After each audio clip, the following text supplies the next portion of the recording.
हरे कृष्णा। मन तथा जीवन में हर प्रकार के सुख और शांति प्रदान करने वाली इस शरद पूर्णिमा की आप सबको बहुत सारी शुभकामनाएं। इस धरातल पर अमृत की वर्षा करने वाले चंद्रदेव आप तथा आपके परिवार पर अपनी कृपा, समृद्धि, ऐश्वर्य और शांति की वर्षा करें, यही प्रार्थना हम करते हैं। अश्विन मास की ये पूर्णिमा तिथि हम सब के लिए अत्यंत विशेष है, क्योंकि ये वही दिन है जब चंद्रदेव अपनी 16 कलाओं के साथ पूर्ण रूप से खिल उठते हैं। और आज ही के दिन भगवान श्री कृष्ण ने व्रज की गोपियों के साथ महारास नृत्य किया था। और भगवान की ये परम अद्भुत और दिव्य लीला आज ही के दिन घटित हुई थी। आज के दिन चंद्रमा की किरणों से एक ऐसी विशेष रोशनी, प्रकाश और संजीवनी अमृत की धारा बहती है, जो मनुष्यों को न सिर्फ अच्छा स्वास्थ्य प्रदान करती है, अपितु उनकी आध्यात्मिक उन्नति को तीव्र गति से बढ़ा सकती है। आध्यात्मिक साधना के लिए इस शरद पूर्णिमा की रात्रि अत्यंत महत्वपूर्ण बताई गई है। तो चलिए आज के ऐसे सुंदर, सुखमय और शांतिपूर्ण मंगलमय अवसर पर हम शरद पूर्णिमा की कथा का श्रवण करते हैं। और हाँ, इस कथा के अंत में आपके लिए ये सुंदर हृदय स्पर्शी दिव्य भजन। आइए आज की कथा आरंभ करते हैं।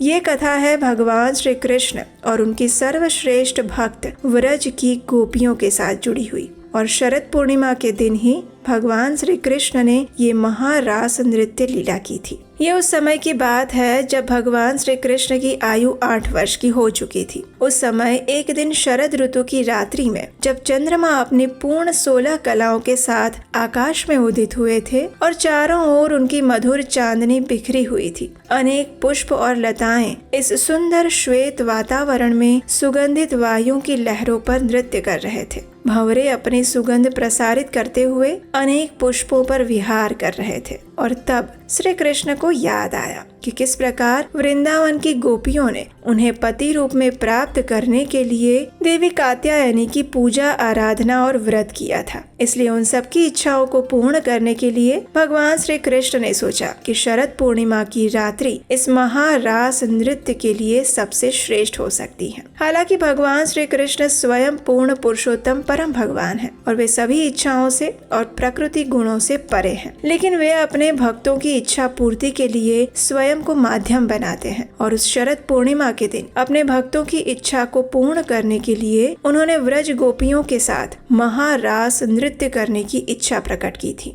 भौतिक दृष्टि से देखने पर भगवान द्वारा किया गया ये रास नृत्य एक सामान्य स्त्री और पुरुष के बीच होने वाले नृत्य जैसा लगता है और कई बार लोग इसे अपनी मर्यादित भौतिक दृष्टि से देखने की और समझने की कोशिश करते हैं, जिस कारण इसे गलत समझा जाता है। और सामान्य मनुष्य अपनी बद्ध अवस्था में जब इसका अनुकरण करने का प्रयास करता है तो वो इस दिव्य लीला को समझे बिना मात्र उसके प्रति अपराध ही कर बैठता है। इसलिए भगवान के इस रास नृत्य लीला को हमें कभी भी साधारण नहीं समझना चाहिए। भगवान स्वयं प्रकृति के सभी गुणों से ऊपर हैं। उनके अंदर हमारे जैसे कोई भी भौतिक विकार नहीं है। इसलिए हम भगवान की इस लीला को अपनी भौतिक इंद्रियों से कभी भी नहीं समझ सकते। इस बात को हमें हमेशा याद रखना चाहिए। इसलिए इसका सबसे श्रेष्ठ उपाय यही है कि हम अपने आचार्यों के आदेश और उनके द्वारा दिए गए निर्देशों का ही अनुसरण करें, क्योंकि वृंदावन की गोपियों की स्थिति भगवान के सभी भक्तों में सबसे ऊपर और सबसे श्रेष्ठ है। श्रील कृष्णदास कविराज गोस्वामी चैतन्य चरितामृत ग्रंथ में प्रेम और काम, इन दोनों के बीच के अंतर को समझाते हुए लिखते हैं। काम प्रेम दो कार विभिन्न लक्षण, लौ आरहे मयाचे स्वरूपे विलक्षण।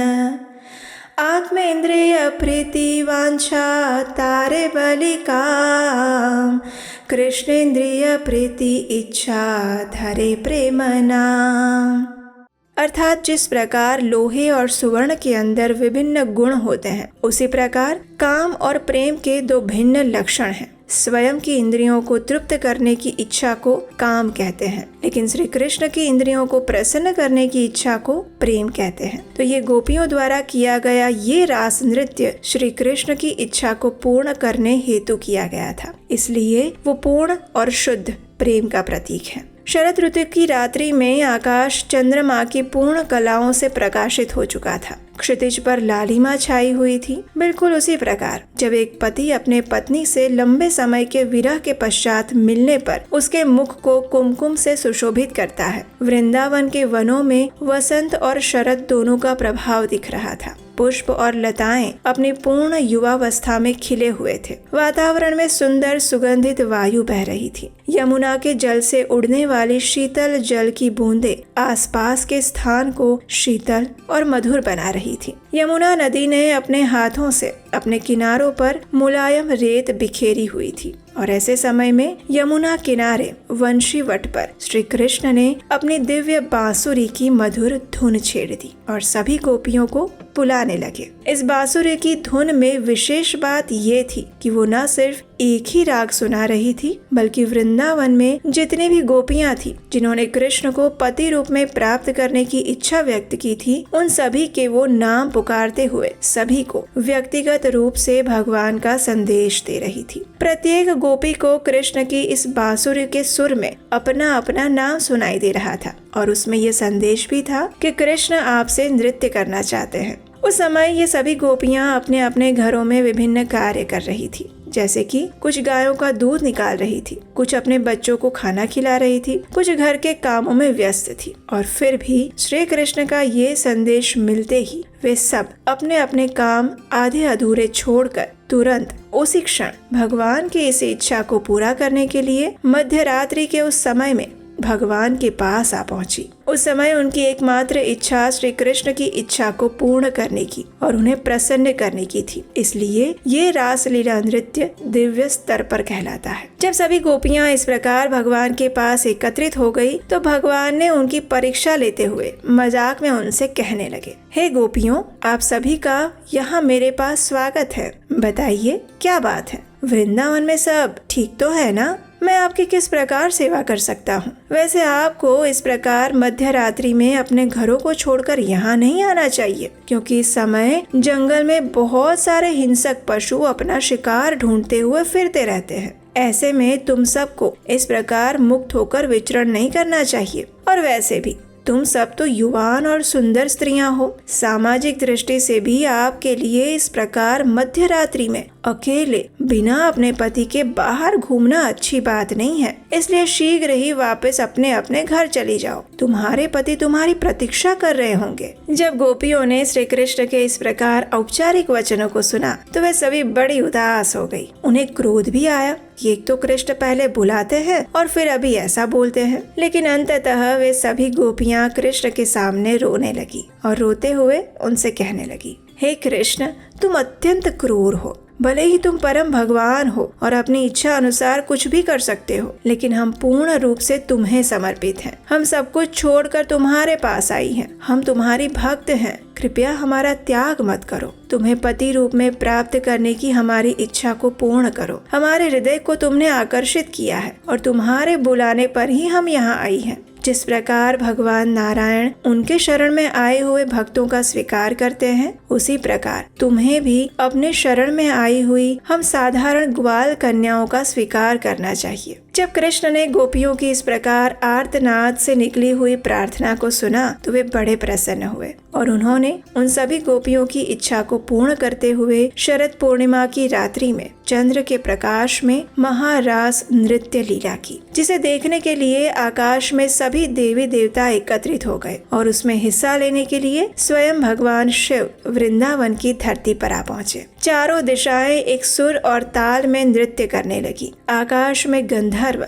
यक्ष, किन्नर और अप्सराएं अपने अपने वाद्य यंत्र बजाते हुए नृत्य और गायन करने लगी। भगवान की इस दिव्य आध्यात्मिक अलौकिक लीला को देखकर सभी लोगों के वासी उन पर पुष्पों की वर्षा करने लगे। और ये रास नृत्य शरद पूर्णिमा की इसी रात्रि में हुआ था, जो कि ब्रह्मा जी की एक रात्रि तक चला था। इसलिए शरद पूर्णिमा के दिन हम भगवान की इस दिव्य लीला को याद करते हुए समझ सकते हैं कि भगवान श्री कृष्ण अपने भक्तों पर कृपा करने के लिए, उनकी इच्छा को पूर्ण करने के लिए सदैव तत्पर रहते हैं। और उनके सभी भक्तों में सबसे श्रेष्ठ हैं वृंदावन की गोपियां। और उसी गोपी भाव में तो श्री चैतन्य महाप्रभु गाते हैं, आश्लेष्य वा पादरतां पिनष्टु माम् अदर्शनान् मर्महतां करोतु वा यथा तथा वा विदधातु लम्पटो मत्प्राणनाथस्तु स एव नापरः। अर्थात एकमात्र श्री कृष्ण के अतिरिक्त मेरे कोई प्राणनाथ नहीं है। वे ही सदैव बने रहेंगे, चाहे वे मेरा आलिंगन करे अथवा दर्शन ना देकर मुझे आहत करे। वे नटखट कुछ भी क्यों ना करे, वे सब कुछ करने के लिए स्वतंत्र हैं, क्योंकि वे मेरे नित्य आराध्य प्राणनाथ हैं। गोपियों को सामान्य समझने वाले लोगों को ये समझना चाहिए कि वृंदावन की गोपियाँ कोई सामान्य स्त्रियां नहीं थी। वे भगवान के शुद्ध भक्त और नित्य पार्षद थीं, जिनके लिए श्री कृष्ण ही एकमात्र स्वामी थे। उनकी इच्छा को पूर्ण करना ही एकमात्र उनके जीवन का लक्ष्य था और उनकी किसी भी प्रकार से सेवा करना ही उनका नित्य धर्म था। और तभी तो जब द्वारिका में भगवान की किसी भी रानी ने अपने पति श्री कृष्ण के सिर दर्द को ठीक करने के लिए अपने चरण धूलि देने से मना कर दिया था, सिर्फ इस भय से कि कहीं ऐसा करने से उन्हें नर्क में ना जाना पड़े। वहीं दूसरी ओर श्री कृष्ण को स्वस्थ करने के लिए जब नारद मुनि वृंदावन में गोपियों के पास गए तो वे सभी गोपियां भर भर कर अपनी चरण धूल देने लगी। वे जानती थी कि ऐसा करने से उन्हें नर्क की यातना भुगतनी पड़ सकती है, लेकिन फिर भी कृष्ण को स्वस्थ करने के लिए वे कई जन्मों तक ऐसे नर्क की यातना को भी सहने के लिए तैयार थी। और यही है वास्तविक प्रेम, जिसमें स्वयं की नहीं कृष्ण की इंद्रियों को तृप्त करने की एकमात्र इच्छा होती है। तो ये थी आज की शरद पूर्णिमा कथा और भगवान के रास नृत्य के पीछे छिपा हुआ हमारे आचार्यों द्वारा दिया गया वास्तविक संदेश। आइए अब हम सुनते हैं मन और हृदय को दिव्य आध्यात्मिक आनंद प्रदान करने वाला ये सुंदर हृदय स्पर्शी दिव्य भजन।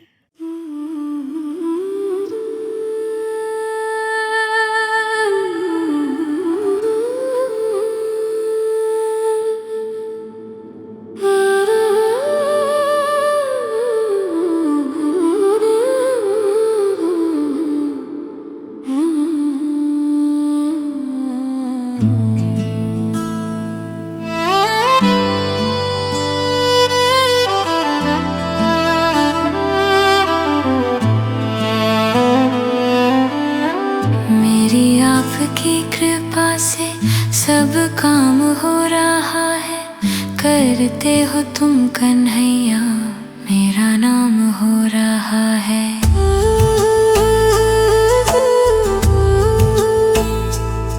पतवार के बिना ही मेरी नाव चल रही है, हैरान है जमाना, मंजिल भी मिल रही है।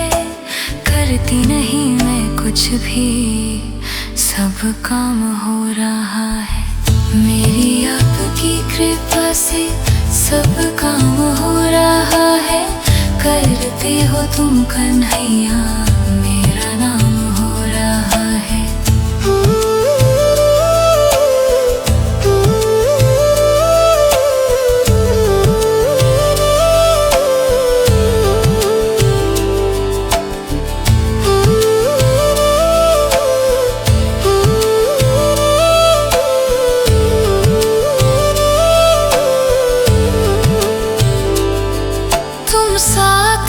जो मेरे किस चीज की कमी है, किसी और चीज की अब दरकार ही नहीं है। तेरे साथ से गुलाम अब गुलफाम हो रहा है। मैं तो नहीं हूँ काबिल, तेरा पार कैसे पाऊँ, टूटी हुई वाणी से गुणगान कैसे गाऊँ। तेरी प्रेरणा से ही सब ये कमाल हो रहा है। मेरी आपकी कृपा से सब काम हो रहा है, करते हो तुम कन्हैया, मेरा नाम हो रहा है।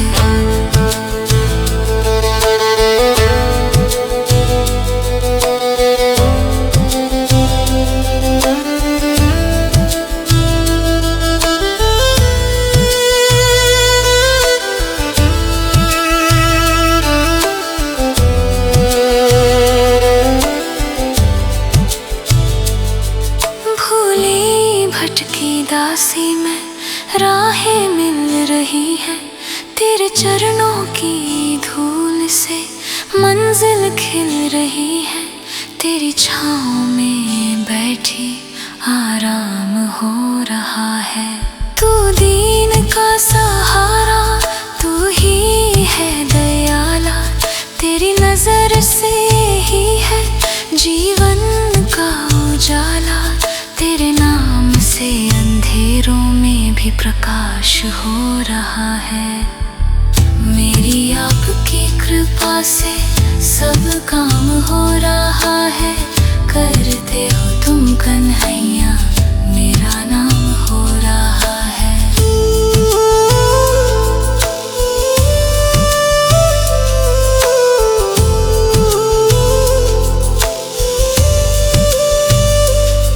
जो कुछ भी मिला है तेरा ही दिया है, मेरे जीवन का सारा अर्थ बन गया है, तेरे नाम का जप अब सुख धाम हो रहा है।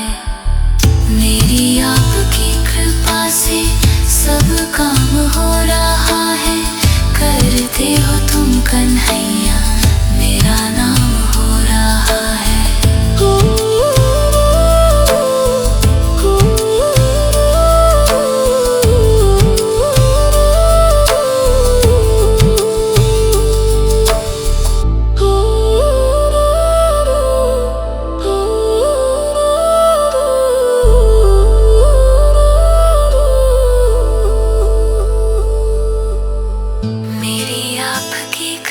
से सब काम हो रहा है, करते हो तुम कन्हैया, मेरा नाम हो रहा है।